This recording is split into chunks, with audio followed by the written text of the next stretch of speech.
인사할게요. 안녕하세요. 안녕하세요. 오늘 4회인데, 방식은 지난주하고 이제 동일하고 같이 풀고, 그 다음에 차분히 같이 이야기하고 생각하면 좋겠고, 지난주하고 일단은 4회 들어가는데, 지난주, 아니지. 저기, 채점 하면서, 궁금한 것들이 있으면 질문할 준비하시고, 그 다음에 뭐 말할 게 있으면 얼마든지 말하고, 시작하면 한 번에, 그냥 쭉 한 번에 다 설명을 끝낼 거니까는 지금 빨리 화장실 갔다 오세요. 알겠죠? 딱 5분 드릴게요. 그리고 검토할 시간 드릴게요.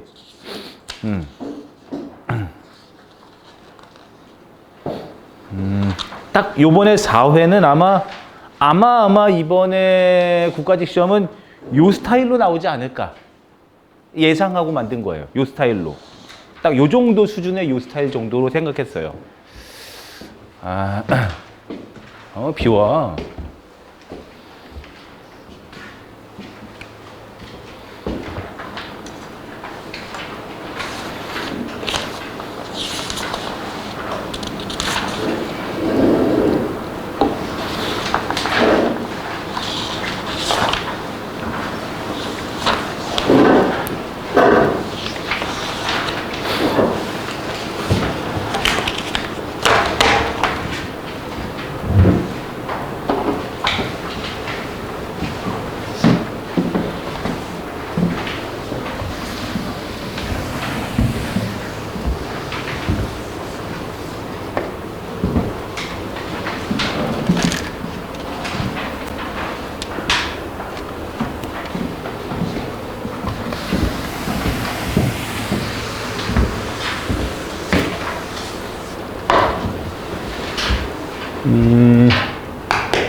이것도 하면 됐지? 볼게요. 시간 됐으니까. 일단은 지난주에 내가 거기 그 10문제 모의고사, 10문제 미니 문제 그 인쇄 맡겨놓은 거는 그 5층에서 찾아가면 되겠고, 이번 주 원래 모의고사를 좀 가져오려고 했는데, 그거보다도 좀 급한 게 요거 안 나갔더라고. 내가 파일을 원래 학원에다가 드렸었는데, 여기 안 나갔거든요. 수능 문제 중에서 공무원 시험에 필요한 어휘 문제라든지 이렇게 좀 정리된 게 좀 있어요. 요거 해설지하고, 정답 해설지하고 내가 보기 좋게 정리 다 된 게 있거든요. 요거 오늘 내가 가기 전에 위에다가 파일 맡겨놓고 갈게요. 그럼 여러분들 올라가서 국어 선생님이 달라고 했던, 국어 선생님이 주신다는 그런 수능 문제 모음 뭔가요? 그럼 인쇄해 줄 거예요. 그래서 내가 여러분들 모의고사 우리가 총 6회 하지만 이렇게 써줄게. 모의고사 6회와 더불어서 지난주에 내가 거기 그 10문제 모의 요거랑 그 다음에 수능 모의 요렇게까지 여러분들도 공부할 거리 만들어 드리면은 충분하지 않을까 싶어요. 하지만 중점은 여기다 둬야 돼. 최근에 문제 유형에 딱 맞게 나온 것들, 그리고 예상컨대 아마 요 수준의, 요 4회 수준의 요 정도 지문의 길이로 내지 않을까라고 예상을 많이 합니다. 하여튼 그래서 요렇게 드렸으니 지난주에 혹시라도 못 받은 사람이나 깜빡한 사람들은 요거 마저 받아가지고 요건 오늘 강의 끝난 다음에 위층에 올라가서 이야기하면 인수해 주실 거야. 그래서 공부하는 데 좀 충분히 좀 도움이 되도록 하고 하시라고요. 그래서 시험이 이제 코앞에 다가갔는데 나랑 만날 사람은 없지. 내가 저쪽에 소속된 학원이 또 있기는 있거든. 거기서는 이제 그 영상팀이랑 같이 이제 인사차 이렇게 나가요. 아마 나랑 만날 사람은 없을 거라고 보는데, 여러분들이 이 근처 다니까 나랑 만날 사람은 없을 거라고 보는데, 어쨌든 간에 시험 정말로 잘 보시길 바라고 진심으로 좀 이렇게 좀 응원할게요. 꼭 됐으면 좋겠어, 이번에. 지원자 수가 확실히 줄었다는 거는 예전에 비해서 줄었다는 건 체감상으로 느껴요. 근데 공부에 대한 열기가 떨어졌다 또 그건 아니야. 주중에 한 번씩은 꼭 공무원 노량진 돌아가서 이것저것 정황도 보고 하는데 공부에 대한 열기나 이런 것들이 떨어진 건 아니에요. 스터디 카페나 이런 데 가봐도 굉장히 열심히 하거든요. 꼭 여러분들 이번에 잘 되시길 바랍니다. 그리고 나는 어쨌든 오늘 강의 이후로는 이제 지방직으로 다시 컴백해요. 여러분들 지방직 때 아마 학원의 홈페이지에 결정이 되고, 그 다음에 학원에서 공지 나가는 대로 지방직 때 이제 다시 만나게 될 거예요. 그 후에 지방직 그때 즈음에 여기서 법원직 준비하는 사람 없지. 국회직 법원직 준비하는 사람은 없죠? 없죠? 그리고 그 중간에 이제 다른 시험 하나가 이제 군무원 시험이 있어요. 그런 것들 혹시 준비하는 사람들은 블로그를 통해서 좀 정보나 자료 같은 거 요청하면 도움을 드리도록 할게요. 내가 알기로 국회직은 전혀 없는 걸로 알고 있거든. 국어가 관련된 시험 말이야. 국어가 관련이 없는 시험에서 내가 도움을 줄 수는 없잖아. 하여튼 그렇다. 요거 받아가시면 된다. 예, 풀이 봅시다. 차근차근 풀이하고.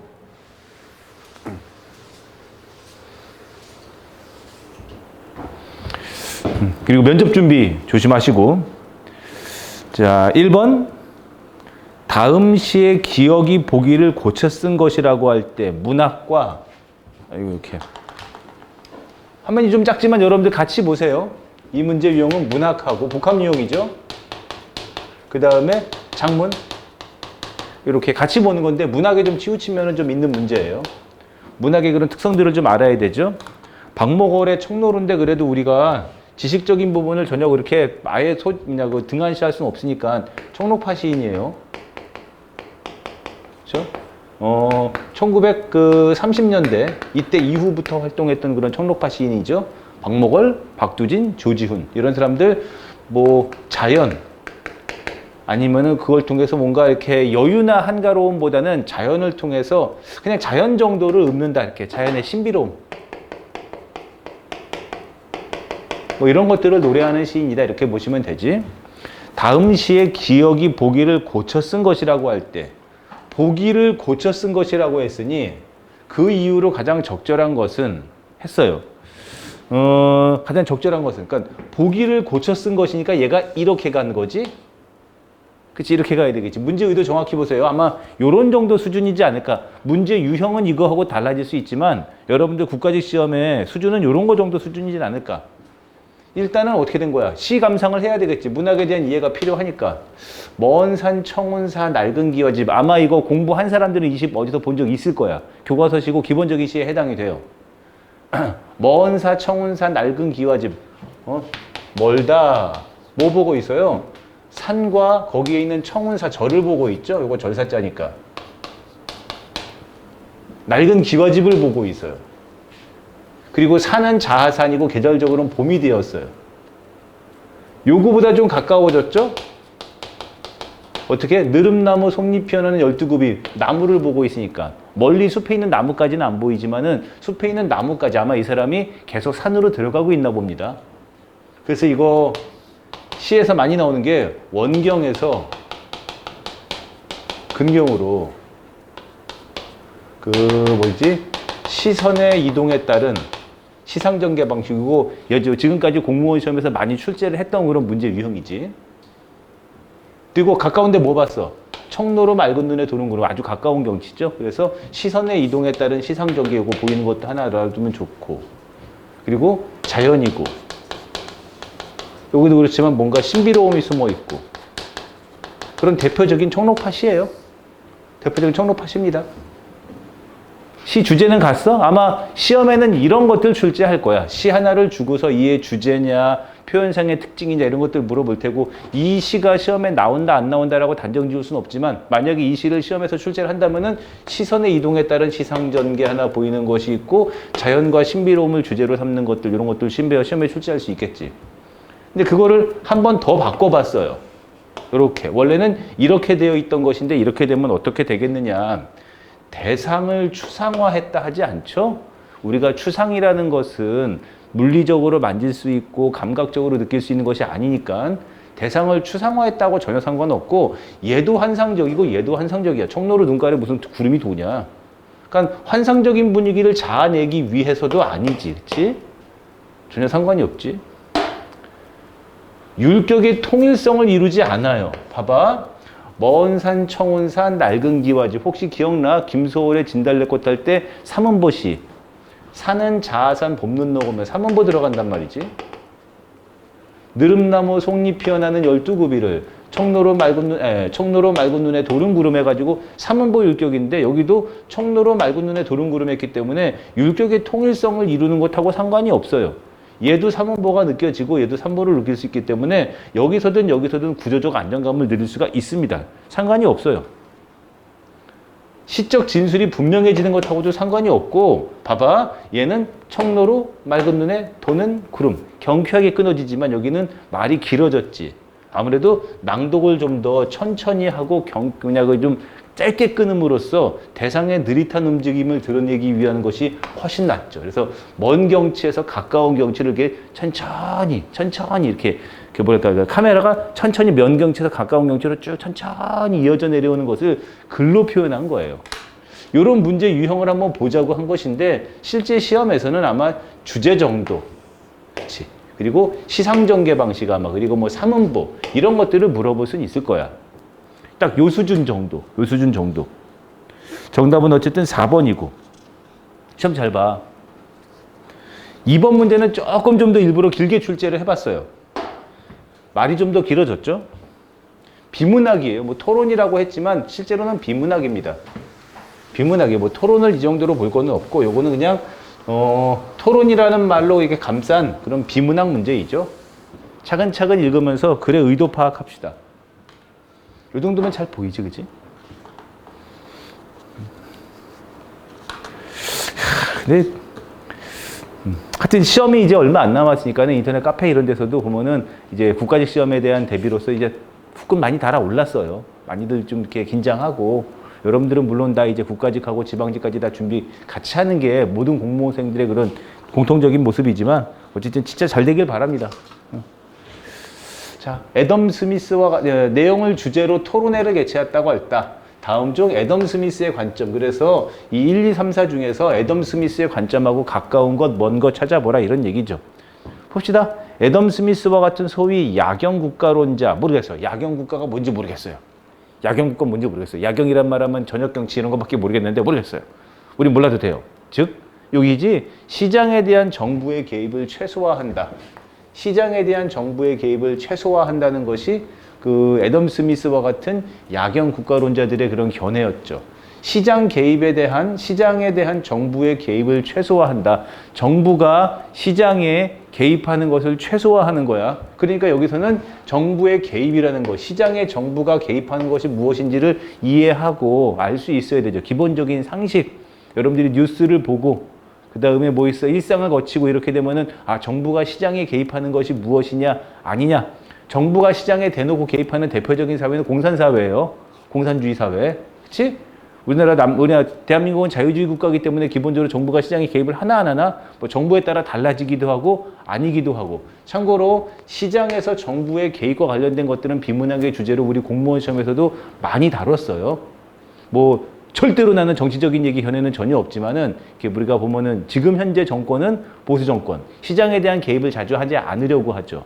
하지만 지난번 정권은 진보 정권, 문재인 대통령 정권, 진보 정권, 시장에 대한 개입을 많이 하죠.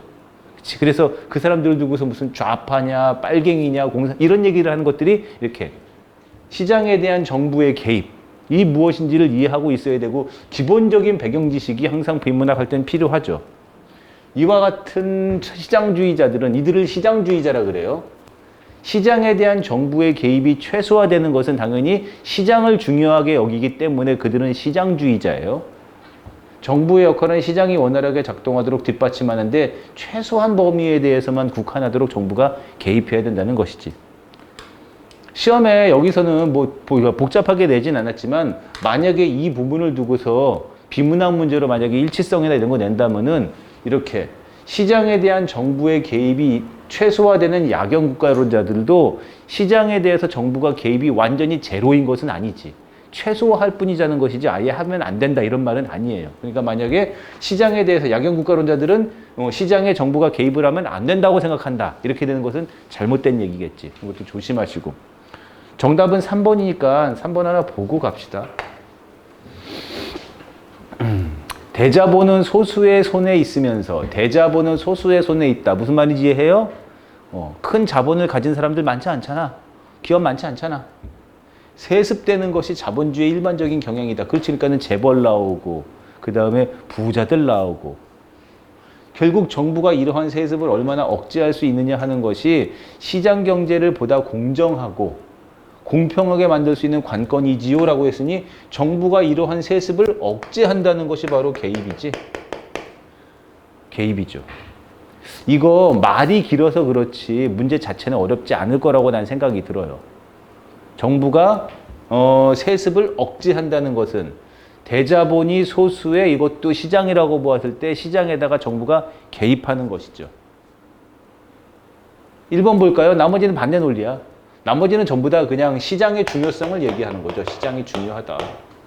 시장의 경쟁은 관료나 정치가 그 어떤 전문가도 수행할 수 없는 것들을 알려주는 역할을 한다. 시장이 중요하네. 정확히는 시장의 경쟁이 중요하다 이런 거지. 오너 경영과 재벌 조직이 비효율적이고 전문화된 독립 경영만이 효율적이라고 그 누구도 판단할 수 없다. 오직 시장이 판단할 것이다. 이런 식으로 1, 2, 4 전부 다 시장의 중요성.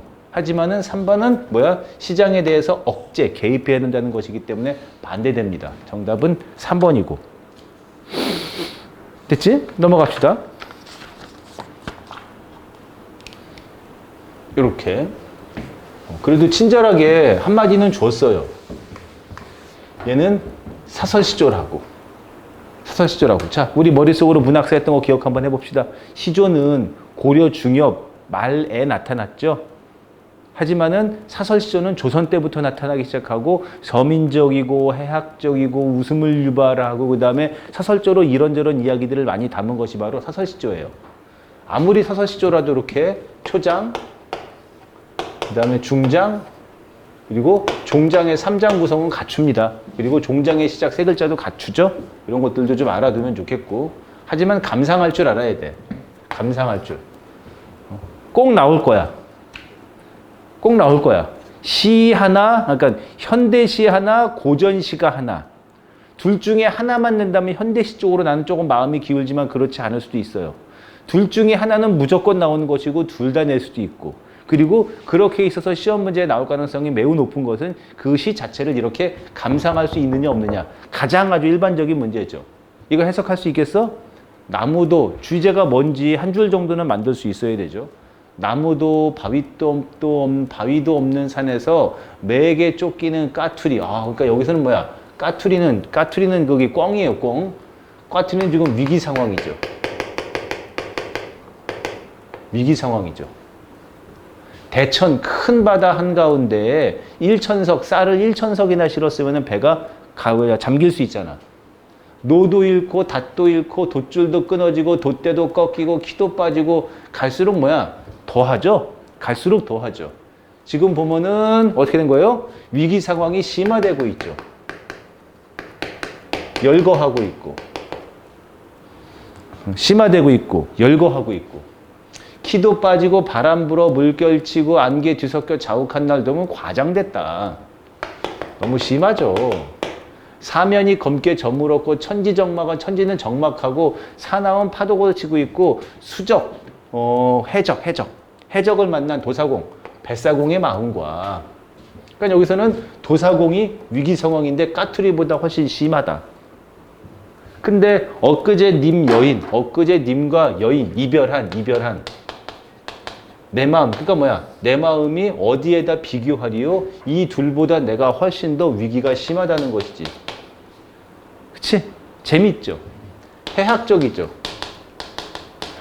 해학적 표현이에요. 물론 주제는 상당히 슬픕니다.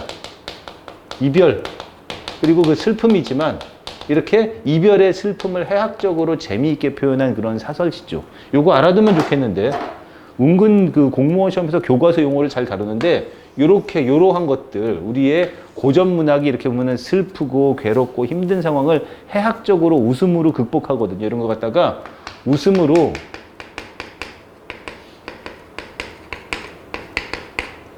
눈물을 씻는다는 그런 교과서적인 표현이 있어요. 중등교과서. 중등 유치한 거 아니야. 중등교과서에서 웃음으로 눈물을 씻는다는 그런 우리의 교과서적인 표현이에요. 우리는 이렇게 웃음으로 슬픈 상황을 이겨내는 것이 이런 해학적 표현이죠. 됐지? 계절적 배경은 아무 상관이 없어요. 나타나지도 않고 알 수도 없고 필요도 없고. 화자의 심정을 과장을 통해 형성하고 있죠. 과장되고 있죠. 열거하고 있고. 관념적 어휘보다는 일상적인 어휘, 다 일상적인 어휘잖아. 바윗돌, 나무, 매, 까투리 다 일상적인 어휘죠. 초장의 산과 중장의 대천바다는 고난을 겪는 공간이잖아. 산에서는 누가? 까투리가. 대천바다에서는 누구? 도사공이. 그치? 그렇지만은 이 둘의 고통보다도 내가 더 크다는, 내 고통이 더 크다는 그런 재미있는 해학적 표현이에요. 얘도 많이 그 출제가 된 그런 사설 시조입니다.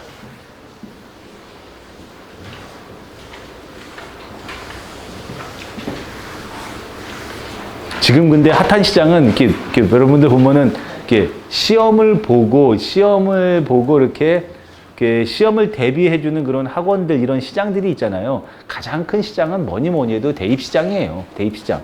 그리고 이제 뭐 공무원 시장이 한때 확 떴다가 요즘 좀 이제 좀 잠잠해지고, 요즘에 이제 또 임용시장은 완전히 죽었고, 그 다음에 요즘에 보면 자격증 시장들이 또 많이 뜨고 있어요. 자격증 시장 되게 많이 요즘에 거기 사람들이 핫하거든요. 부동산도 한번 갔지.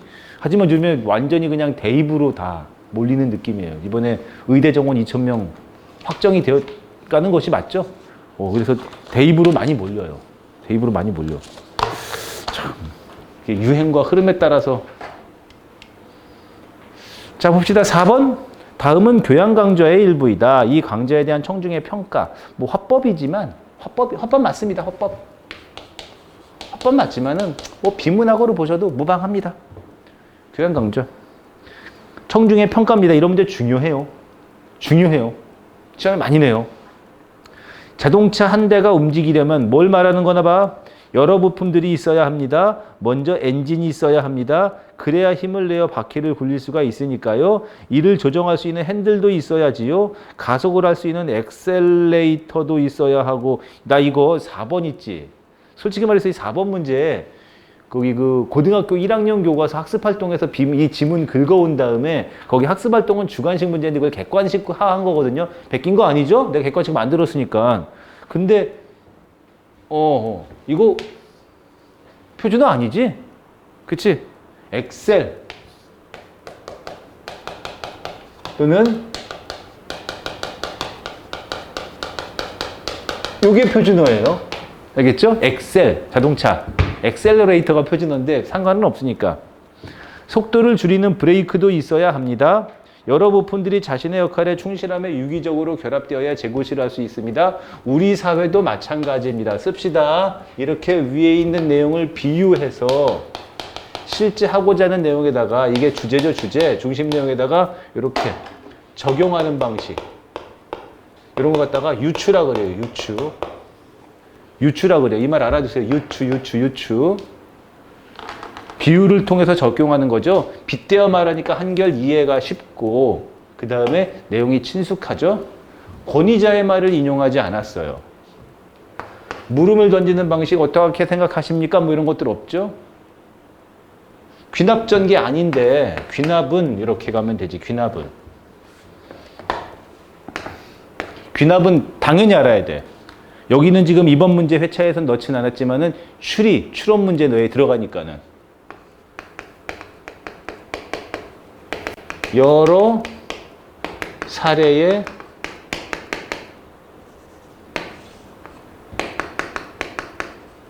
공통점을 뽑아서 결론 내리는 거, 이런 거 갖다가 귀납추론이라 그래요.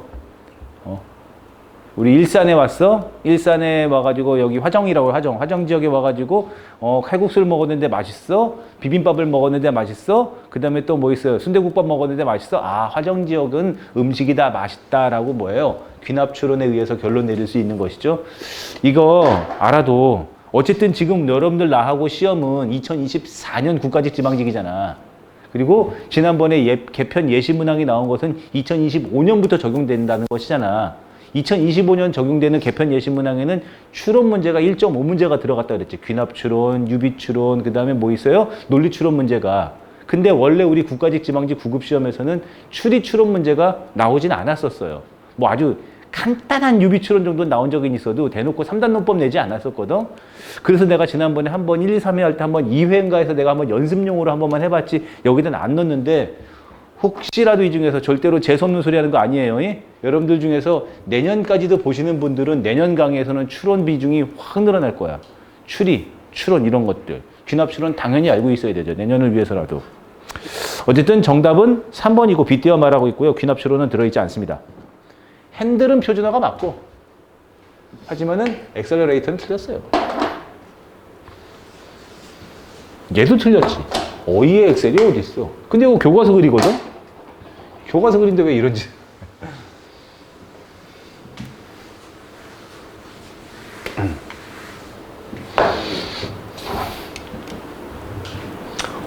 개요 작성 수정 보완하기 문제예요. 중요하죠? 개요 작성 수정 보완하기, 개요를 수정하고, 이거는 개요를 이제 보완하는 것이죠. 빈칸에 무슨 내용이 들어갈 것인가. 내용은 뭐 별로 어렵진 않아요.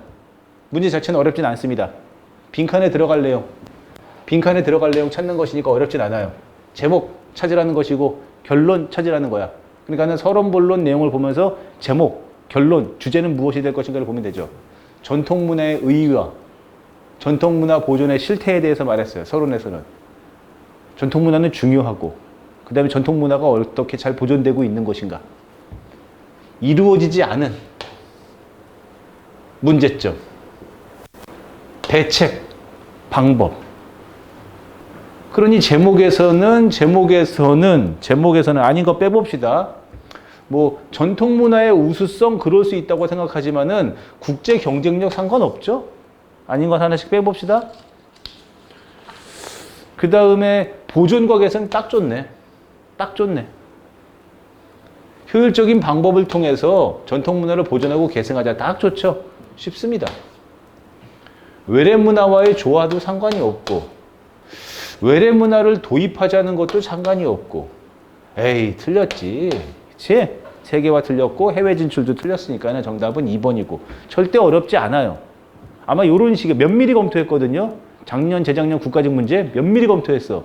수준은 그렇게 어렵진 않지만은 지문을 읽어내려가야 되는 선택지까지 모두 보려면은 시간상의 한계가 있어가지고 중간에 집중력이 흐트러지지 않을까 이런 것들 면밀히 고려했어요. 있죠? 6번 갑시다.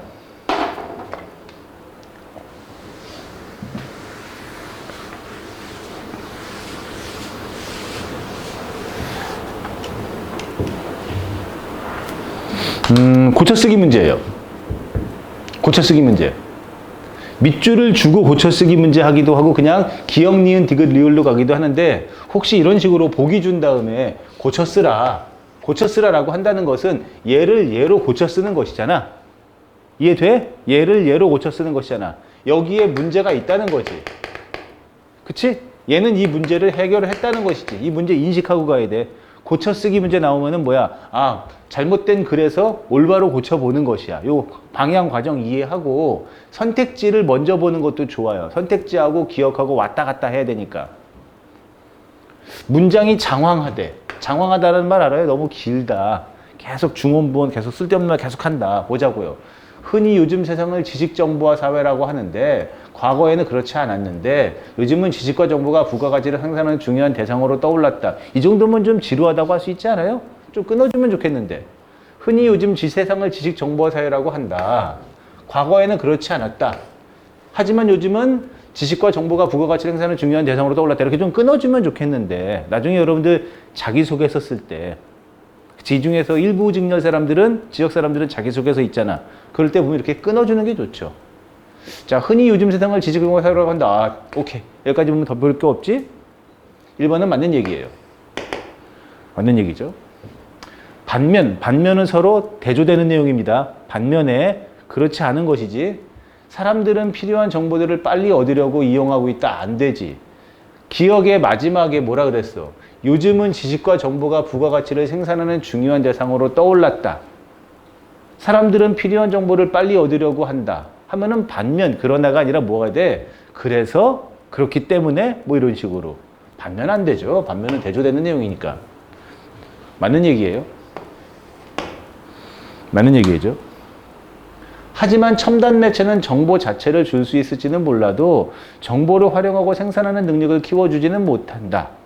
디귿을 반박하는 견해들을 제시해서 사례를 제시해서 글의 논지를 강화한다. 디귿을 반박할 수 있는 사례를 제시한대. 우리 디귿 다시 볼까요? 하지만 첨단 매체는 정보 자체를 줄 수 있을지는 몰라도 정보를 활용하고 생산하는 능력을 키워주지는 못한다. 첨단 매체가 정보를 활용 생산하는 능력을 키워주지 못한다는 것이 이 글에서 중심 내용이 아니죠. 굳이 여기다가 반박에 할 수 있는 사례까지 제공할 필요가 있겠습니까? 그럴 필요가 없으니까 3번 일단 보류. 3번 보리. 왜? 3번보다 더 나쁜 놈이 있으면 걔가 답이니까. 조심해. 조심해. 독서는 오랜 세월을 통해 축적된 지식과 정보를 획득하는 데 가장 효과적인 방법이다. 헛소리 했지? 논지에서 어긋나니까 삭제하는 것이 좋겠죠? 한 번 좀 더 볼까요? 독서와 사고력의 관계를 중시하는 내용으로 바꾸는 것도 아주 좋겠죠. 왜? 그 다음 내용이 독서이니까. 그러니 3번은 잠깐 보류했지만은 4번은 굳이 나쁜 놈은 아니야. 그러니까 여기서는 3번이 가장 답이죠. 고쳐쓰기 문제. 고쳐쓰기 문제. 작문 문제는 지금 내가 2개 연속으로 넣어놨는데 작문 문제는 크게 보면 2가지 많이 나와요. 고쳐쓰기 문제, 개요를 수정 보완하기 문제. 하나 더 있다. 미안. 하나 더 있어. 이따가 몇 번 문제에서 있느냐? 11번 문제. 조건에 맞는 쓰기. 요 3개가 가장 유력한 문제로 출제가 될 터이니까는 정신 바짝 차리고 풀길 바랍니다.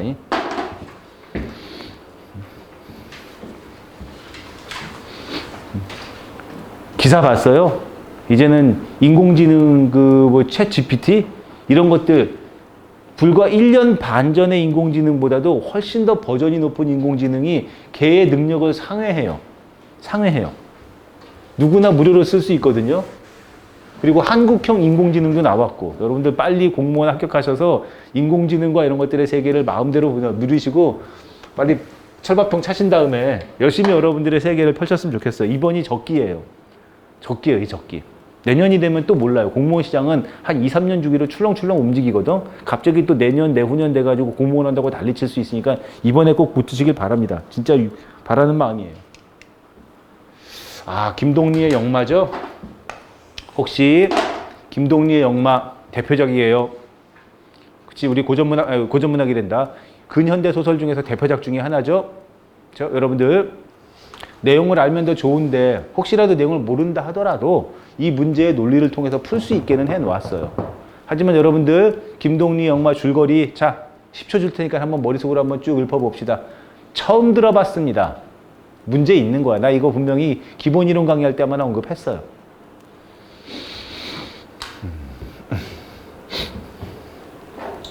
차포 다 띄고 앞뒤의 내용 다 띄고 그냥 여기만 보면은 이 개연이랑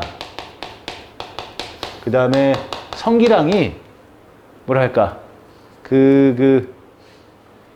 엄마가 다른 그러니까 우리가 일명 속된 말로 그냥 배다른 형제 관계라고 하죠. 그래서 얘가 보면은 아빠는 같은데 엄마가 다른 뭐예요? 오빠 동생 사이여야 돼요. 근데 이 내용은 좀 긴 내용이 앞에 더 있어요. 그 길고 긴 그런 역사의 질곡 속에 역사란다. 역사라고까지는 아니고 그냥 길고 긴 삶의 질곡의 과정에서 서로 모른 채 살고 있다가 이들이 서로 호감을 느꼈다가 그럴 수가 없기 때문에 헤어지는 그런 부분이에요. 여기서 보면 이제 보면은 뭐 화개장터, 남원 이런데 그 지역들이 나오죠. 꼭 내용을 찾아보시기 바랍니다. 오빠 편히 사시오. 개연은 이미 시뻘겋게 된 눈으로 성기의 마지막 신호를 찾으며 하직 인사하고 있어요. 지금 이별의 인사죠. 성기는 개연의 이 말에 꿈을 깬 듯 마루에서 벌떡 일어나 개연 앞으로 당황히 몇 걸음 어뜩어뜩 걸어오다가 들으니 다시 정신이 나는 듯 그 자리에 화석처럼 바지 걷어버린 채 한참 동안 개연의 얼굴만 멍하니 바라보고 있었다. 미련이 있네. 미련이 있지? 분명히 오빠 편히 사시오 하고 떠나가려고 말은 했지만 성기에 미련이 있어요. 그래도 지가 마음을 먹었으면 가야지. 근데 한 번 더 편히 사시오 이렇게 2번이나 하직을 하는 순간까지도 개연의 그 시뻘건 두 눈은 역시 성구의 얼굴에서 그 어떤 기적과도 같은 구원만을 기다리고 있는 것이지. 그러니까 여기는 아직까지 뭐예요? 미련과 기대가 있는 거죠. 혹시라도 그가 날 잡아주지 않을까? 그와 나와의 그런 만남이 계속 지속되지 않을까? 미련과 기대가 있는 거예요. 누가? 개연이는. 성기도 지금 보면은 그런 마음에서 아직 벗어나지 못했고. 그러나 성기는 그 자리에 주저앉아 버릴 뻔했던 것을 겨우 버드나무 가지를 움켜쥘 수 있었을 뿐이다. 개연의 시뻘겋게 상기된 얼굴은 옥화와 그녀의 아버지가 그들을 지켜보고 있다는 것도 잊은 듯이 참고로 여기 내용에서는 요 정도까지 알 필요는 없지만은 옥화가 성기의 어머니이고 그 다음에 그의 아버지가 여기 있고 개연이의 엄마는 누군지 알 수가 없어요. 왜냐면은 그 성기와 그 다음에 계연의 아버지가 이제 최장수, 옛날에 보면은 떠돌아다니는 채를 팔고 다니는 최장수 영감인데 이 사람이 여기저기 장돌뱅이라서 여기저기 여자들한테 많이 이렇게 하고 다녔거든. 버드나무에 몸을 기댄 성기의 두 눈에는 다만 불꽃이 활활 타오를 뿐 아무런 새로운 명령도 기적도 없어. 끝. 엔드야, 엔드. 오빠 편히 사시오. 세 번째 말하는 것은 앞에 있는 두 번의 말과는 달랐지. 하고 거의 울음이 되는 마지막 목소리를 남기고 돌아섰으니까는 여기서는 뭐야? 포기죠. 유혹은 될 수가 없고요. 실망 안 되고 기대 안 되고 그 다음에 포기 유혹도 안 되기 때문에 정답이 될 수 있는 것은 2번밖에 없어요. 신경 많이 쓰고 낸 문제인데 문학 문제이지만 실질적으로는 뭔 문제예요? 화법, 대화 상황, 상황 파악하기죠. 이 작품에 대한 내용을 전혀 몰라도 여러분들이 좀 읽은 다음에 대화와 맥락에 맞는 이야기들을 파악을 해볼 수 있어라라는 그런 문제였어요. 딱 요 수준, 요 수준. 요 수준. 20분 안에 잘 풀 수 있었어? 그런 것들도 좀 중요한 그런 문제였죠. 8번 봅시다. 8에서 그렇게 밑줄 조심하고 두 문제 엮여 있는 것들 조심하시고 두 문제 엮여 있으면 두 개가 다 비문학 문제인지 아니면 하나 비문학 하나는 어휘 문제인지 여기는 하나는 어휘 문제로 갔기 때문에 9번 문제하고 기억하고 니은 나올 때 같이 푸는 것이어야 돼요. 기억하고 니은 볼 때 같이 가야 돼요. 일단은 8번은 글의 내용과 관련이 없는 것을 찾는 것이고 그 다음에 9번은 기억하고 니은의 그런 어휘의 의미를 묻는 거라서 아마 좀 문제 자체가 어렵냐 쉽냐를 떠나서 시간이 좀 중요한 문제였어요. 갱우의 행복한 쉼을 위해서 나무는 특별한 준비를 한다. 커져대는 일이란 세상이 없다. 특히 식물 사회에서는 그렇다. 나무는 해마다 겨울 채비, 준비를 채비라고 하죠. 우리가 여행 갈 때 채비를 한다 그러잖아. 잊지 않는다. 겨울은 지난 봄과 여름의 활동을 마무리하며 나아가 완성하는 과정이고 봄과 여름의 생산이었다라고 했는데 여기서 요거는 하나 보고 갈게요. 두 번째 문단에서 가을을 보낸 잎은 이미 폐쇄된 공장이나 다름없다. 유지 비용만 들어갈 뿐 필요 없는 게 뭐예요? 가을을 보낸 이파리. 그러니까 낙엽이 떨어진 낙엽들은 바닥에 떨어진 그런 낙엽들은 어떻게 된 거야? 다시 사용할 수가 없죠. 뭐라고 했어요? 폐쇄된 공장이니까. 나머지도 오답풀이 하듯이 근거를 하나씩 찾아보시면 좋고 내가 오답에다가 설명에다가 2, 3, 4 내용 모두 넣어놨어요. 여러분들은 거기 그 9번 문제 같이 봅시다. 여러분들은 9번 문제 같이 봐야죠. 화면 넘어가면은 9번이 이게 없어지니까 여기 여러분들 9번 문제 같이 봅시다. 기억에 버릴 것은 버리고 얘는 뭐예요? 얘는 버리다 기억이지.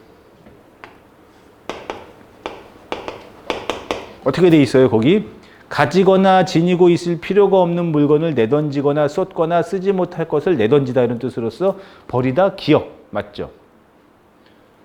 그 다음에 물기에 약한 잔뿌리도 없애버리다. 이거 알아? 뭐뭐뭐뭐를 없애버리다. 잘 봐요. 뭐뭐뭐뭐를 없애다. 뭐뭐뭐뭐를 없애다라고 할 때 얘만 있어도 되고 얘는 생략이 가능하죠. 그치? 생략 가능한 거지? 그랬을 때 얘를 갖다가 뭐라고 해? 본용언. 얘를 갖다가 보조용언. 기억나요? 이럴 때 얘는 보조용언이에요. 보조용언. 그랬을 때 여러분들 니은, 버리다는 미음과 같이 보조용언, 보조동사. 보조동사. 버리는 행위와 관련이 있기 때문에. 자, 3번. 고향을 버리다는 버리다의 디귿이 다 했지. 고향을 버리다는 버리다의 디귿. 가정이나 고향 또는 조국 따위를 떠나 스스로 관계를 끊는 것이 됐고. 아저씨는 가족을 버리고 외국을 떠났다. 얘는 뭐야? 니을이 아니라 니은. 오케이? 정답은 그래서 뭐가 된 거예요? 4번이고. 이왕 나왔으니까 하나 더 해줄게요. 앞에 있는 얘를 갖다가 본용언, 얘를 갖다가 보조용언. 그치? 그치, 보조용언. 이럴 때 이 본용어과 보조용언의 관계는 우리 기억나요? 하나만 더. 옛날에는 공무원 시험 문제에서 띄어쓰기가 100%였는데 요즘엔 안 내잖아. 혹시나 모르니까 한번 그래도 거기 그 개편되는 예시문항 마지막 해니까 본용은 보조원의 관계는 띄어쓰는 것이 원칙이요. 붙였음을 허용한다. 그러니까 요거는 없애버리다가 맞지만 없애버리다로 붙였을 수도 있다. 이렇게 하나 정도만.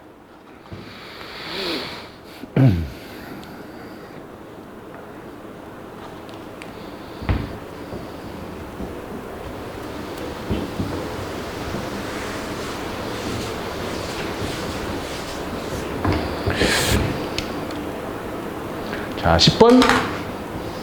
다음 글의 순서를 올바로 배열하시오. 순서를 배열하시오. 두 가지 유형이라 그랬지? 그냥 순서 맞추기냐? 앞뒤에 글이 붙어 있느냐? 얘는 앞뒤에 글이 붙어 있는 것이죠. 이런 게 더 쉬워요. 앞뒤에 글이 조금이라도 붙어 있으면은 그 다음에 맥락을 이어갈 수 있기 때문에 이런 게 훨씬 더 쉽습니다. 선택지 먼저 보고 기억 2개, 그 다음에 디귿 2개. 봅시다. 기억. 순수 미술은 예술성을 앞세우지만 민화에서는 예술성보다는 실용성이 강조된다. 민화, 실용성. 그 까닭은 민화의 상징성이 부여되기 때문이다. 상징성. 민화가 실용성이 강조되는 이유는 민화의 상징성이 있기 때문이래요. 각 시대마다 그려진 그림에 공통적으로 드러나는 상징성이 있기 때문이다. 이 상징성 때문에 실용성이 드러나는 것이지. 어떻게 돼야 돼? 이러한 상징성은 아주 좋죠. 이러한 상징성은 어떻게 기억부터 됩니까? 이러한 상징성은 각 시대마다 그때 그려진 그림이라고 했으니 그 시대의 문화적 특성 이렇게 이어오면 딱 맞죠. 디귿부터죠. 디귿부터. 근데 도움을 준다. 우리 민화도 여기서 예외가 아니어서 그것이 그려진 시대의 시대상, 시대의 시대상을 읽어내는 데에 중요한 척도가 된다. 시대의 시대상을 읽어내는 데에 중요한 척도가 된다. 그리고 어떻게 된 거예요? 지방의 문화적 환경 안 돼요. 디귿 다음에 니은으로 갈 수가 없죠. 디귿 다음에 뭐로 가야 돼? 시대의 시대적 상징이니까는 민화, 기업, 민화에는 장식에 필요한 것이든 주술에 필요한 것이든 상징적인 도상들이 내포되어 있는데 우리 조상들은 이러한 상징적인 의미를 늘 새로이 했으며 이를 통해 우리의 민화는 더욱 독특하게 발전되어 갔다라고 했으니 디귿 다음에는 기억이 맞죠. 그리고 니은으로 넘어가서 흥미로운 그림들이라고 하고 그 다음 마지막에 어해도의 예를 들면서 끝나는 것이 마지막 부분에 어해도의 예를 들면서 끝나는 것이 딱 좋은 그런 순서입니다. 기억 다음에는 니은으로. 정답은 그래서 디귿, 기억, 니은. 이렇게까지 하면 절반이 끝났어. 자, 점검 한번 해봐. 여기까지 어떻게 풀었어요? 딱 이번에 국가직 시험은 문제의 유형은 달라질 수 있어. 조건에 맞는 쓰기가 나오냐 안 나오냐, 현대시가 나오냐 안 나오냐 이렇게 달라질 수 있지만은 전체적인 수준은 딱 이렇게 될 거야. 수준 정도는 실수하지 말고, 그치? 덤벙대지 말고 어떻게 뭐부터 풀 거야?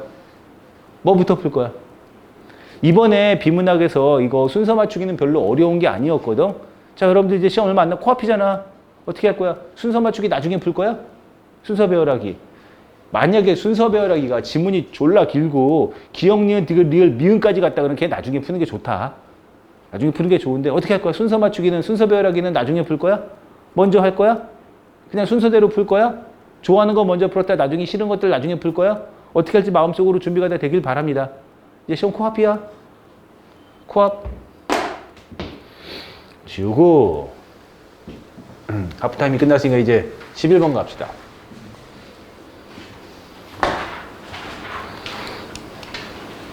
중요 표시하고 낼 거야 이거. 조건에 맞는 쓰기. 11번 조건을 고려할 때 기억에 들어갈 제목으로 가장 적절한 것은 그랬습니다. 일단은 기억 밑에 글이 있기 때문에 글 보고 가야지. 솥대는 민간신앙을 목적으로 마을 사람들의 기원을 담아 생긴 기인대로서 기원, 소망, 기원을 담은 거래. 뭐가 솥대는? 솥대의 기능은 뭐다? 기원. 그 끝은 새나 용이 앉아있는 모습이다. 이거 외적 모습이에요. 기능이 아닙니다. 우리 조상들은 옛날부터 이 솥대 앞에서 제의를 지내면서 풍년이나 무병장수, 마을의 안녕 등을 하늘에 빌곤 했어. 기원했지? 솥대의 기능은 뭐다? 기원이에요. 소망이나 기원하는 겁니다. 그 다음에 비유적인 표현을 쓸 것. 비유적인 표현. 그러니까 얘를 갖다가 A 조건, B 조건이라고 하고 풀어봅시다. 정답 해줄게요. 우리 민족의 소망을 하늘에, 소망 나왔지? A. 희망의 안테나라고 했는데 얘가 B 조건으로서 소대는 생략됐어. 원관점 생략됐어. 희망의 안테나 이거 은유법이죠. A는 B다 형태니까. 얘가 답입니다. 내가 하나 더 해줄게. 내가 1번 해줄게. 1번. 희망찬 미래를 밝혀줄 민족의 등대. 은유법으로서 B 조건은 되지만 얘는 뭐예요? 소망하고 상관이 없지. 자, 해봐. 2, 3번. OX 해봐요. 해봐야 늘어요.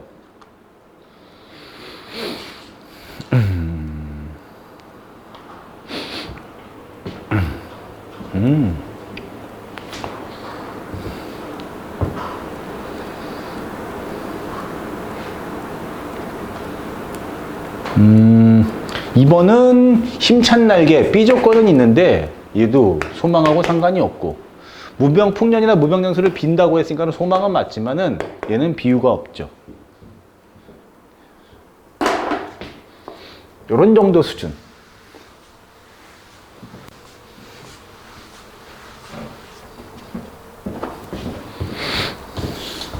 12번 빈칸 들어갈 문제입니다. 내용 추론하기.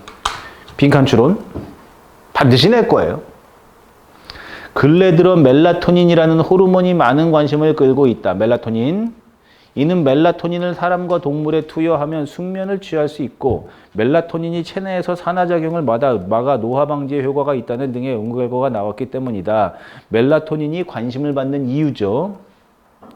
숙면에 효과가 있고 그 다음에 노화 방지 효과가 있고 멜라토닌은 저녁 7시, 8시부터 분비되기 시작해 새벽 3시경에 분비량이 최대가 되며 오전 7시경에는 분비가 멈춘다. 그러니까 뭐 일찍 자는 게 좋겠다. 멜라토닌을 낮과 밤을 구별지어 호르몬이라고 하는 것은 이 때문이다. 멜라토닌은 연령에 따라 분비량이 달라지는데 5, 6세 양이 많고 이거 60세 배우 적대. 나 이제 얼마 안 남았네. 50세니까요. 그러니 멜라토닌은 뭐라고 할 수 있어? 숙면을 취할 수 있고 노화 방지에 효과가 있고 그 다음에 저녁 7시부터 새벽 3시까지 분비가 많고 어릴 때 분비되고 그러니 관련이 있는 것은 뭐 있어요? 노화 정도를 가늠할 수 있다. 신진대사 아니고 생체 리듬의 흐트러짐을 막아주는 것하고 상관이 없어요. 알 수 있다고 해줬지. 성장하고도 직접 관련이 없고 1번밖에는 들어갈 게 없죠. 그래서 멜라토닌에 대해서 연구하면은 인간의 노화에 대해서 알아둘 수 있고, 이거 뭐 팔잖아 보면은 멜라토닌은 뭐 증식시켜주는 무슨 성분이 들어있는 영양제 같은 거 막 팔고 그러잖아요. 그 홈쇼핑에서 보면은 다 합방에 다 합방. 1번이 맞죠?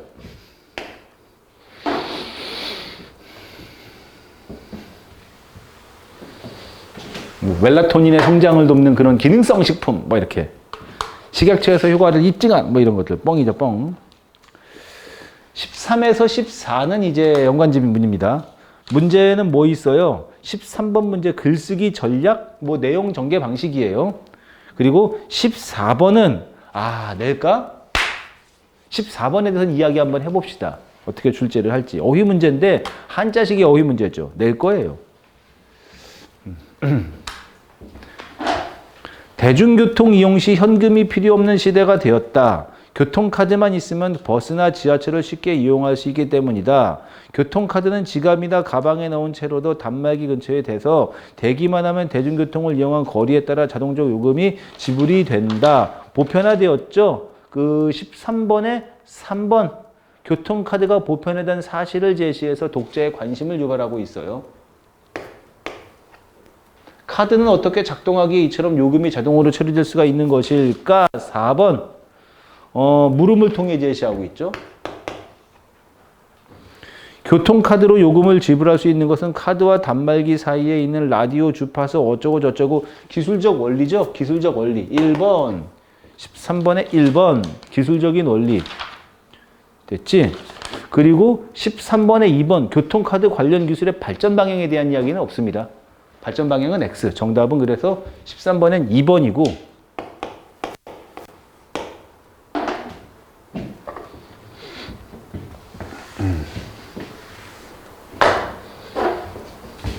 정보를 주고받다. 정보를 주고받다라고 했는데 여기는 그냥 국가직 구급을 대기하기 위한 문제를 이렇게 넣었는데 여러분들 이거 없어도 되지 않아? 이거. 그치? 없어도 할 수 있지? 어떻게 될까? 개편된 문제에서는 2025년 개편되는 문항에서는 이런 문제 없었어. 이렇게 한자식의 문제 푸는 건 어휘 문제는 없었어요. 전부 다 문맥의 의미를 파악하고 문맥적 의미와 관련된 그런 문제를 냈었지. 아까 몇 번이냐? 그 9번 문제와 같은 것들. 근데 얘는 기존에부터 내던 문제 형식이잖아. 우리는 아직 개편 안 됐어. 하나 넣어봤어. 여러분들 집에 가서 곰곰이 자기 점검해봐. 아직까지 그래도 지금 시험 문제 유형이라면은 이런 것들 없는 것들. 그치? 이렇게 없는 것들도 풀 수 있어야 되지 않겠느냐. 이런 것들의 문제 유형이 거기 많이 들어있지. 내가 지난주에 그거 10문제 미니 모의고사 파일 준 거. 거기에 들어있으니까 그걸 통해서 연습을 가능히 해요. 여기는 교환. 교감은 서로 느끼는 것이고, 교대는 뭐야? 일을 바꿔서 하는 것이고, 교부는 뭐야? 나눠주는 것이죠. 정답은 4번의 교환.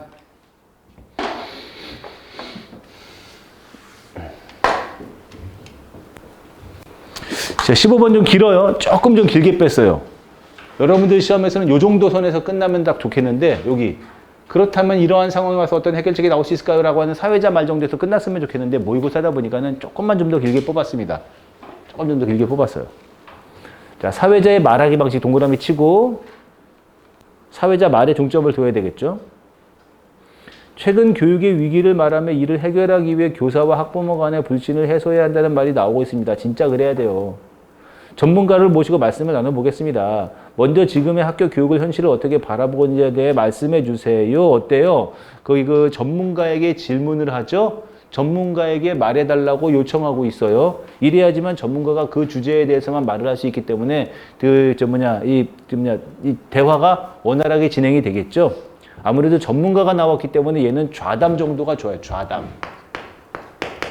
전문가의 전문적인 그런 견해를 물어보는 것은 좌담 정도가 좋겠죠. 그러니까 사회자와 전문가의 좌담이라고 보시면 됩니다. 네. 저는 교육 정책을 연구하는 사람이기도 하지만 학부모의 한 사람이기도 합니다. 그런 입장에서 솔직하게 지금의 학교 교육에 평한다면 우리 학교 교육은 기여하지 못한다고 생각합니다. 우리는 지금 사회자의 말하기 방식에 대해서 언급하고 있기 때문에 전문가의 말에 너무 치중 듣지 않아도 돼요. 사회자가 지금 우리 교육 목적이 그 역할을 제대로 해내지 못하고 있다는 말씀이신데요. 그 이유는 무엇입니까? 첫 번째 뭐 물어봤어? 어떻게 바라보고 있는지 시각을 물어봤고요. 그 다음에 뭐 있어요? 그 이유를 물어봤고요. 그랬더니 이유를 전문가가 대답을 했거든요. 그랬더니 뭐예요? 해결책을 물어봤어요. 관점, 시각, 그 다음에 이유, 해결책.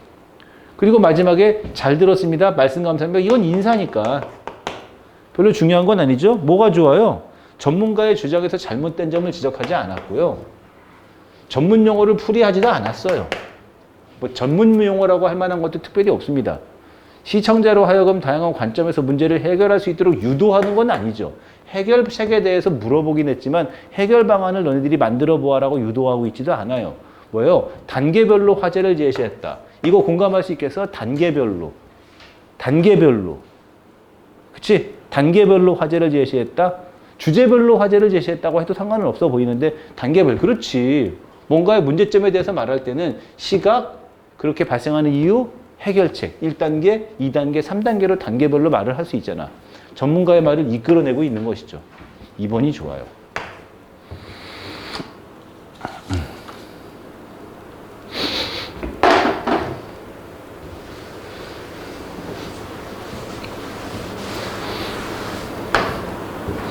그 다음에 16번 아마 요런 식의 문법 문제 볼까요? 여러분들 16번하고 17번하고 한 번에 갑시다. 품사가 있어요. 품사 됐어요? 품사가 있어요. 품사 이렇게 가는 거지. 철수가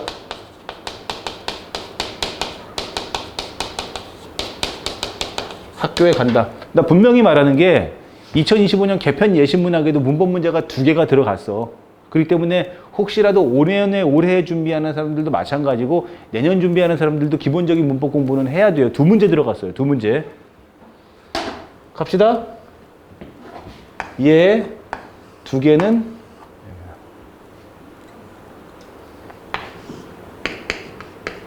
명사. 가, 애는 뭐다? 조사. 간다는 뭐였어요? 동사. 이렇게 되는 것이지. 품사. 품사의 기본적인 특성은 뭐 있습니까? 독립되죠. 조사는 예외. 그치? 독립됩니다. 철수, 학교, 간다. 각각의 단어들이에요. 기본적인 품사의 조건은 독립됐고 그 다음에 조사 예외에 각각의 단어들로 규정해요. 당연히 조사도 단어가 되겠죠.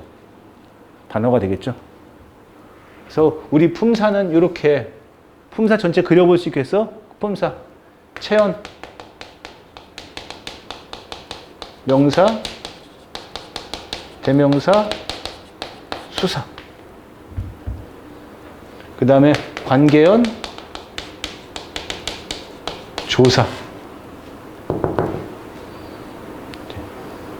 그 다음에 용언 동사 형용사 그 다음에 수식하는 말 수식언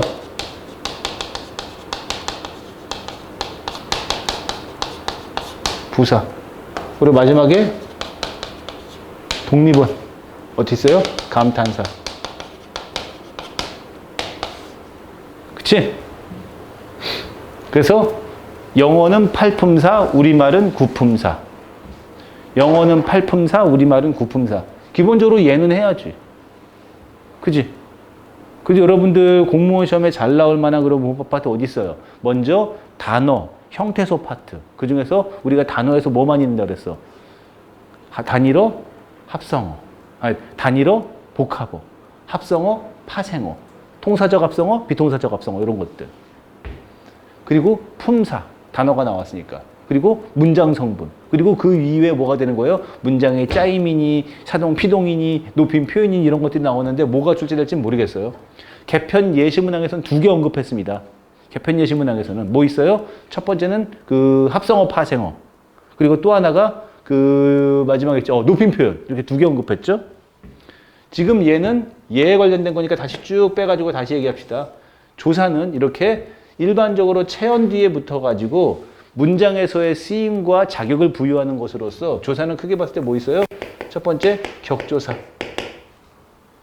격조사. 주어 만들어주면은 주격조사. 여기 지금 얘는 보조사니까. 철수가 할 때 얘가 바로 주격조사예요.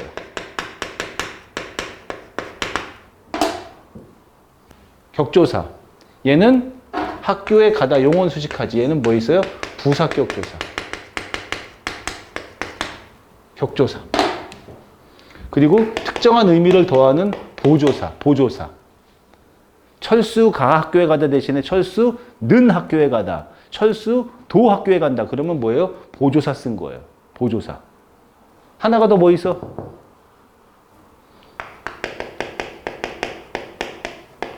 접속조사. 이렇게 세 가지 종류가 있지. 문법은 알고 있어야 돼. 공부해놨어야 돼. 문법 두 문제야. 현재 지금 국가직 지방직에서는 많으면 세 문제까지 갈 수 있는데 세 문제까지는 좀 아니라고 봐요. 보통 두 문제 예상합니다. 비문학 깔아야 되기 때문에. 봅시다. 하나의 발화 속에는 여러 가지 문장 성분이 실현되어 있는데 이들 문장 성분에는 발화 참여자가 이미 알고 있는 구정보, 옛날의 정보가 담겨 있기도 하고 발화 참여자가 알지 못하는 새로운 정보, 새로운 정보는 모르니까 담겨 있기도 하다. 구정보, 둘이 알고 있는 옛날 정보인 구정보는 발화에 이미 전제되어 있는 청자의 의식 속에 이미 들어있는 정보이다. 반면 신정보, 새로운 정보는 청자에게 알려지지 않은 사항으로 화자가 문장을 통해 새롭게 제시되는 정보, 신정보. 모르는 거지. 옛날의 정보를 나타내는 구정보를 나타내는 표지인 은느는 문장에서 대조의 뜻을 나타낼 때 신정보를 나타내는 표지가 되기도 한다. 신정보를 나타내는 표지가 되기도 한다.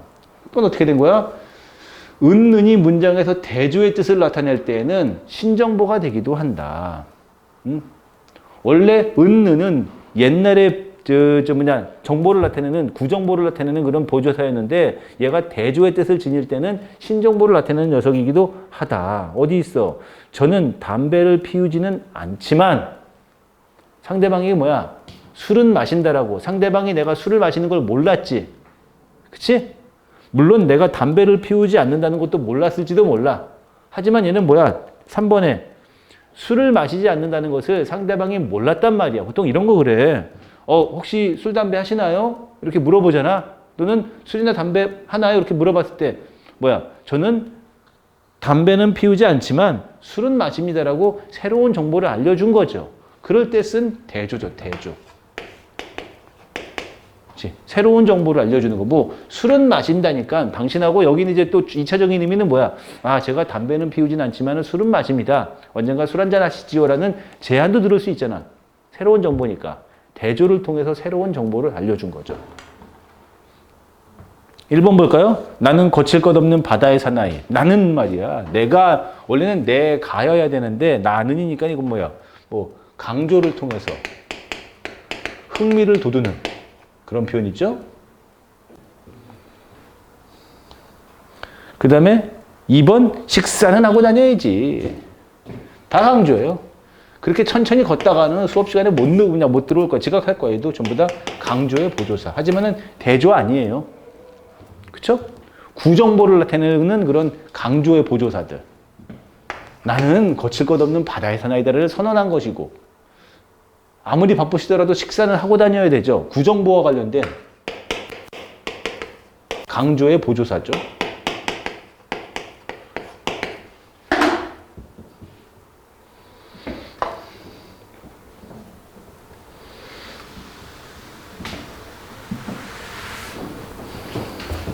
음, 3번.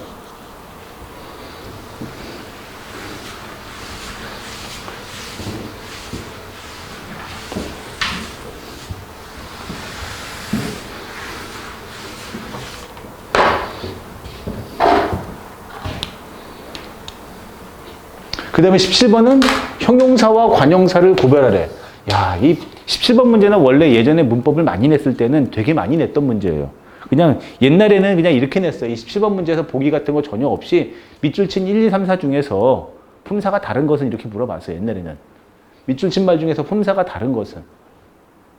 형용사와 관형사를 구별하는 방법 좀 알려주세요. 라고 했어요. 형용사는 동사하고 형용사를 우리 묶어서 뭐라 그래요? 용언이라고 해요. 그쵸? 용언이라고 해요. 동사는 동작 움직임이고, 그 다음에 형용사는 상태, 모양 이런 것들을 좀 나타내는 말이죠. 꼭 알아도 얘가 동사 형용사인 이유는 어떻게 된 거야? 서술어가 될 수 있어요. 서술성이 있어요. 알겠어요?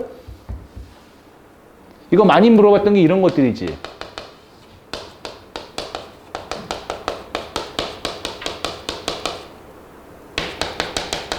이런 문장 있잖아. 철수가 잠을 잔다.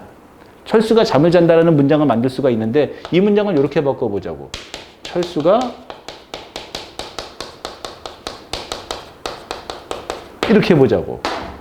좀 약간 어색하긴 하지만 만들 수는 있잖아. 철수가 잠을 잠으로 명사의 형태로 끝났죠. 자, 내가 물어보자. 철수가 잠을 잠. 이 문장에서는 철수가 A에서 잤어? B에서 잤어? 자다가 될 수 있는 말은 철수가 자다.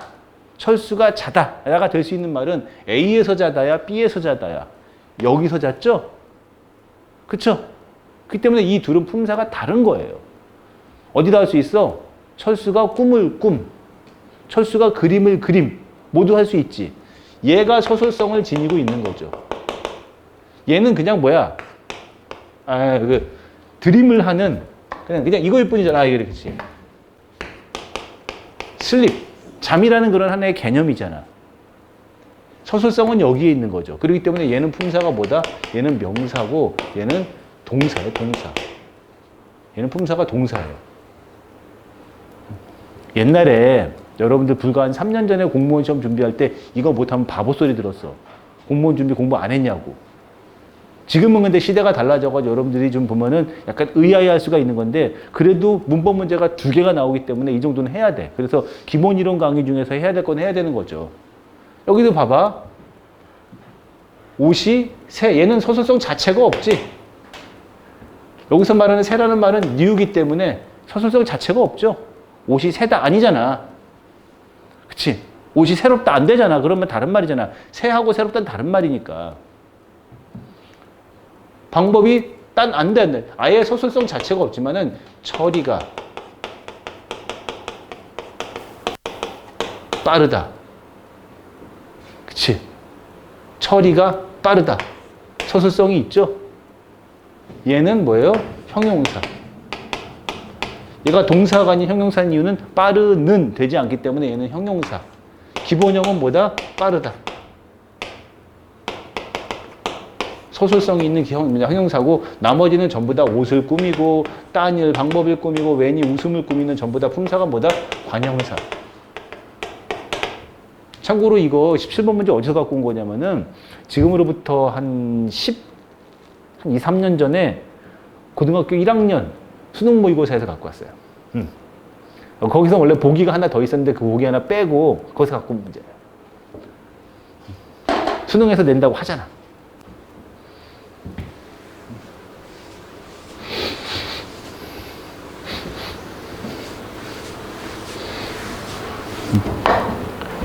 하지만 봐봐. 여기 하나만 더 해볼게. 불과 4년 전에 나왔던 지방직 구급시험 문제에서는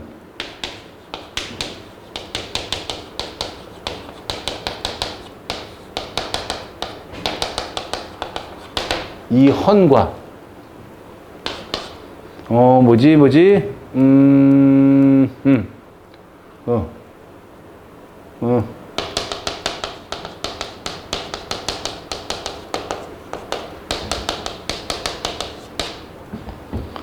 공간에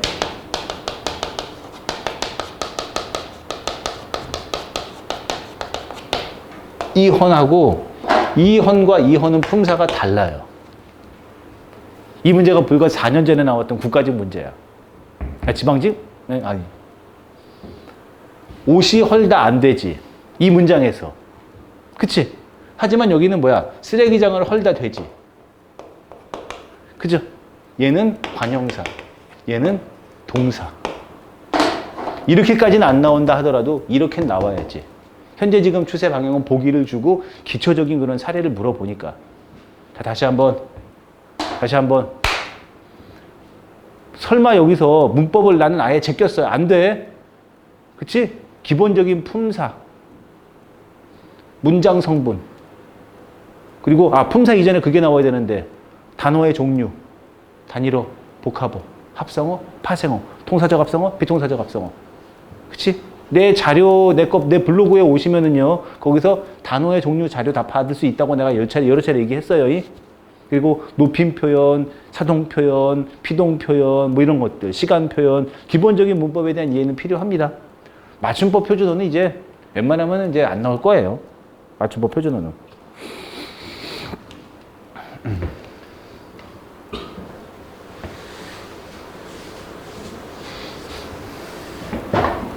4번. 자, 18번. 기억에 담긴 법의 정신으로. 원래 이게 18번 이거 어저께 내가 저기 김현철 선생님한테 그 인쇄해달라고 파일을 전날 미리 보냈는데 선택자를 내가 오타를 냈었거든. 근데 수정해서 다시 보낸 걸 인쇄해 주셔가지고 문제가 없게 잘 되었어요. 18번 기억에 담긴 법의 정신으로 법률 중에서 형법이나 폭력 등 처벌에 관한 그런 법률과 같이 사람을 처벌하는 법률에 있어서 가장 기본적으로 지켜야 할 원칙이 있는 것은 바로 죄형 법정주의다. 죄가 있으면 법정에 서야죠. 첫째, 범죄와 형벌은 반드시 문서로 된 법률로 정해져 있지만 않으면 안 된다. 그렇지? 그래서 문서로 정해 있는 법의 원칙에 따라서 형벌을 매기는 것이어야 돼요. 저놈이 마음에 안 든다고 3년으로 법에 명시되어 있는 것을 5년 주면 안 되죠.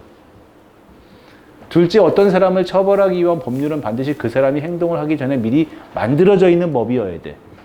그 이전에 만들어져 있는 법이 아닌 걸로 그 사람을 처벌해서는 안 되죠.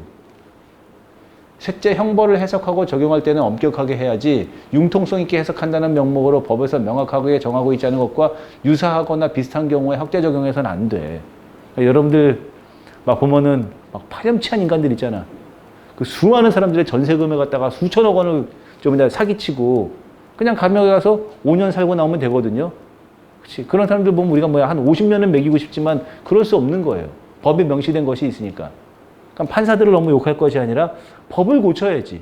그런 놈들은 50년형 한다고. 이 원칙은 국가에 대해 개인의 인권과 권익을 보장하기 위한 것으로 자 피고인에게 유리한 소급 적용이나 유추 해석은 되지 않는다. 그렇지? 피고인에게 고소를 받은 이에게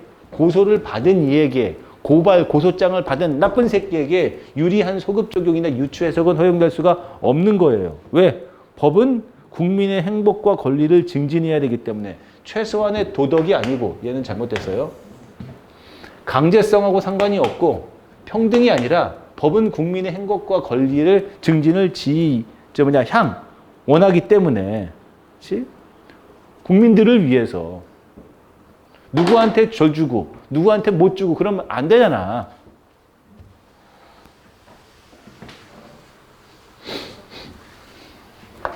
(18번) 많이 틀렸었는데 노량진에서는. 마지막에 19, 20번이죠?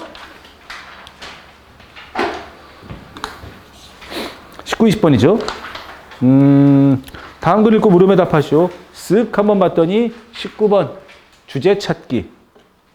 그 다음에 20번 단어의 문맥적 의미 파악하기. 20번이 필수야. 20번은 무조건 이렇게 나올 거야. 최근에 여러분들 공무원 시험의 어휘 유형은 20번으로 내고 있어요. 20번으로. 자, 19번, 20번. 한옥은 햇빛을 집의 구성 요소로 끌어들이려고 한다. 즉 치밀한 디자인 전략을 사용함으로써 인공조명이 없어도 햇빛이 방 안으로 고루 퍼져서 다양한 명암을 만들어낸다. 햇빛이 고루 퍼지다. 20번 햇빛이 고루 퍼지다. 20번 햇빛이 고루 퍼지다. 어떻게 된 거예요? 넓은 범위에 쭉쭉쭉 나아가다 미치다. 나아가다 미치다. 어떻게 된 거야? 햇빛이 퍼지다. 이번에 꽃향기가 퍼지다. 햇빛이 퍼지다. 이번에 꽃향기가 퍼지다. 미치겠네. 1번에 라면이 퍼지면 죽어야지. 큰일 나요. 이것도 빠도 되겠다. 부탁한 하나 들어갔네. 그 다음에 뭐 있어요? 시험이 끝나자 몸이 펑퍼짐하게. 그러니까 1번에 라면이 푹 퍼지다. 얘는 뭐 하는 거야? 불어 터지는 거지. 불다. 라면이 불다. 얘가 맞고요. 그 다음에 3번 몸이 펑퍼짐하게 퍼졌다. 살찌다. 살이 찌다. 몸무게가 늘어나고 살이 찌는 거.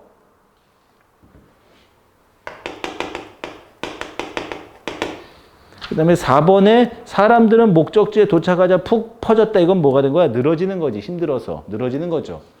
어렵진 않은 문제였죠? 거꾸로 가서 19번 다시 계속 봅시다. 한옥은 햇빛이 퍼져서 다양한 명암을 만들어낸다. 미술책에 보면 명암 10단계라는 것이 나오는데 한옥의 방에는 이런 10단계가 10단계가 골고루 있다고 봐도 좋을 정도이다. 한옥이 이렇게 햇빛을 잘 이용할 수 있는 이유는 창문 크기, 형상 등에 자유롭기 때문이다 라고 했으니 뭐가 되는 거야? 19번의 1번입니다. 한옥은 햇빛을 효과적으로 활용할 수 있고요. 따라서 실용적이죠. 햇빛을 효과적으로 활용했기 때문에 2번에 늘 따뜻하고 포근할 수 있지만은 얘는 뭐야? 단열하고는 기본적으로 상관이 없어요. 부가적인 얘기가 될 수 있지만 안 되죠. 느림하고 상관이 없고 동양 정신도 아니고 우리 조상의 슬기 괜찮아. 좀 더 구체적으로 햇빛이라는 말이 들어가서 슬기를 말하면 좋겠는데 괜찮아. 하지만은 지붕 아니지. 그치? 정답은 그래서 1번. 그래서 몇 번 얘기하지만 요 4회는 그냥 밋밋했거든요. 지난주에는 내가 보면 1회는 어떤 성격이고 2회는 성격이 어떻고 일부러 좀 어렵게도 했고 못 했는데 이번에 4회는 의미가 있는 게 딱 요 정도 난이도 수준으로 낼 거라고 생각해요. 국가직 문제가. 비문학 중심에 화법 드러내고 그 다음에 어렵진 않지만은 말이 길고 실수하지 않아야 되고 또 뭐 있어요? 시험을 끝까지 풀 수 있어야 되겠고 시간 안에 들어오는 연습들. 딱 요 수준이 아닐까 싶어요. 자, 됐죠? 우리가 지금 40분 됐는데 한 10분 쉬었다가 50분 되면은 그나고 봅시다. 50분 되면 봅시다.